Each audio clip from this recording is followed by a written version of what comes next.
What skills and competencies do you need to be effective in public health and in global health? Stay tuned and find out. Hi, my name is Greg Martin, and this is the third in a four-part series on careers in global health.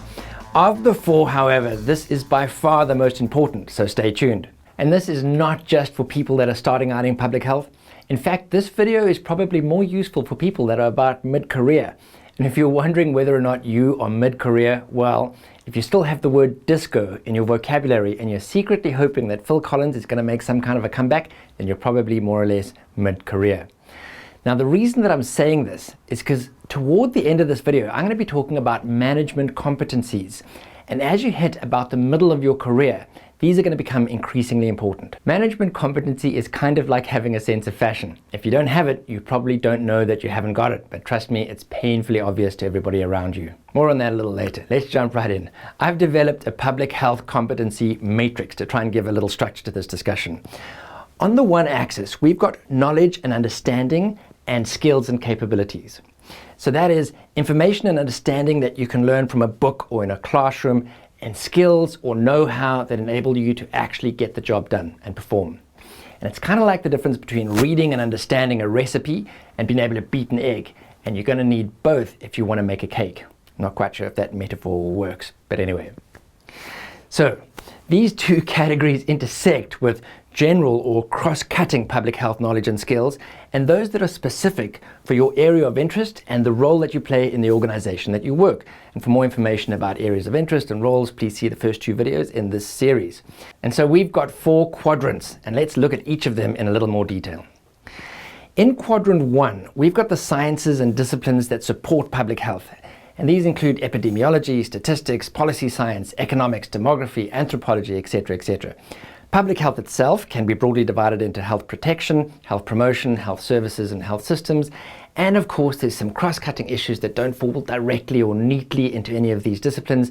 Things like ethics, human rights, social inequity, gender issues, qualitative and quantitative methods to produce evidence. These are things that you'll learn, or knowledge and understanding that you're going to gain in a master's in public health degree. So this is stuff you can read about or learn in a classroom.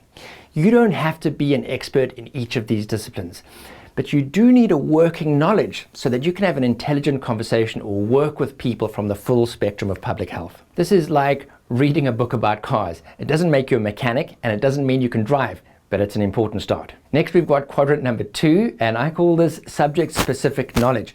As your career unfolds, you're going to develop a focused set of interests in 1 or 2 areas, and you're going to need to dig a little deeper and develop a knowledge base that extends beyond what you were taught in your MPH. So for example, if you land up working in the area of access to medicines, you're going to need to learn about pricing, demand forecasting, procurement, shipping, warehousing, distribution, inventory management, etc., etc., etc.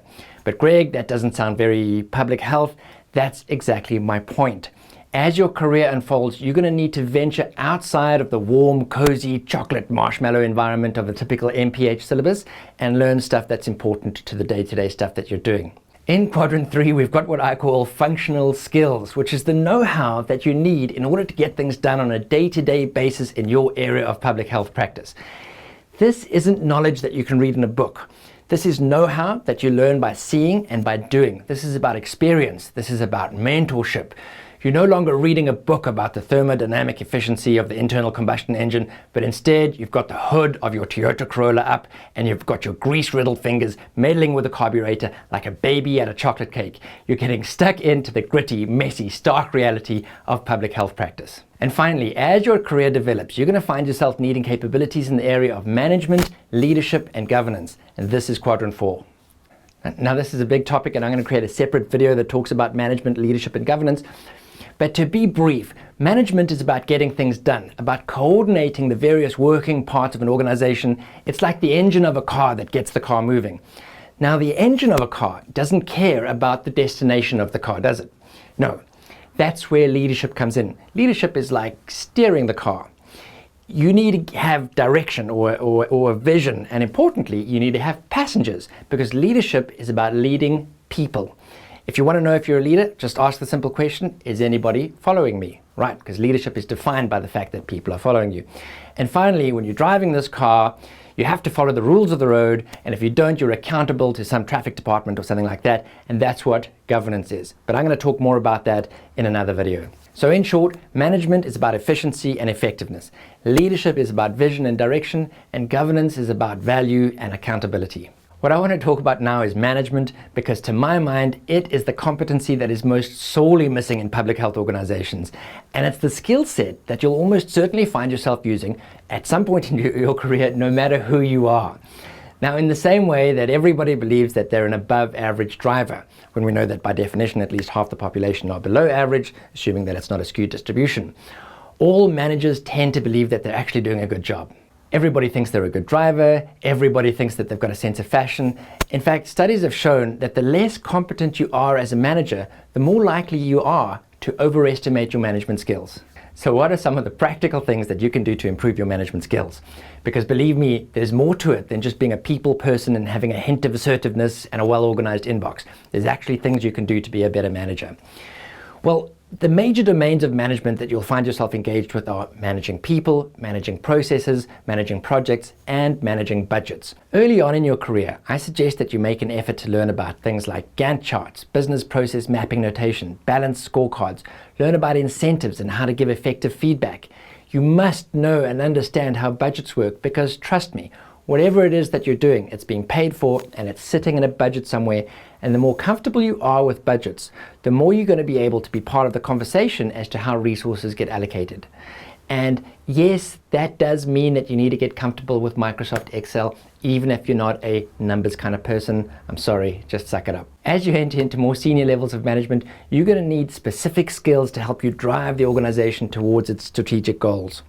And I've identified what I believe are the 6 most important competencies for senior managers.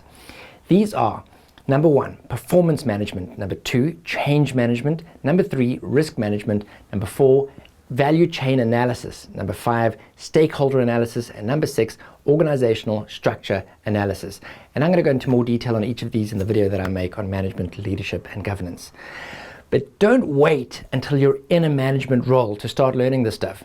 At that point, it's going to be too late, and you're likely to fall into the trap of thinking that you don't need it. Wherever you are in your career, start making a concerted effort to learn about the underlying science of management now. There's lots of free online resources that you can access. I decided to do an MBA, but you don't need to. I did that before there was, before the advent of all of these massive open access online courses. They're excellent. Take a look. So to sum up, for quadrant 1, do an MPH, or at least make an effort to learn about the basic science of public health. For quadrant 2, get a book, read more about the area of public health practice that you're involved in. For quadrant 3, find a mentor and use every opportunity you can to gain experience. And for quadrant 4, be proactive about learning about management, leadership, and governance, and start now. And finally, I want to leave you with this. You bring a lot to the table just because of who you are. Your insights, your creativity, your personality. At the end of the day, the real reason that you're going to make a difference is because you care about making a difference. Qualities like empathy, commitment, compassion are worth so much more than being able to use a VLOOKUP function in Microsoft Excel. So the most important advice that I can give you is this: keep on being you. Don't ever change, don't do drugs, always do your best, and remember to subscribe to this YouTube channel if you want to learn more about global health. Thank you for watching. Please leave your thoughts, suggestions, questions, criticisms, objections, and pontifications in the comment section below. And of course, remember to share this video with other people that you think might find it useful. Thank you for watching. Speak to you soon. Take care.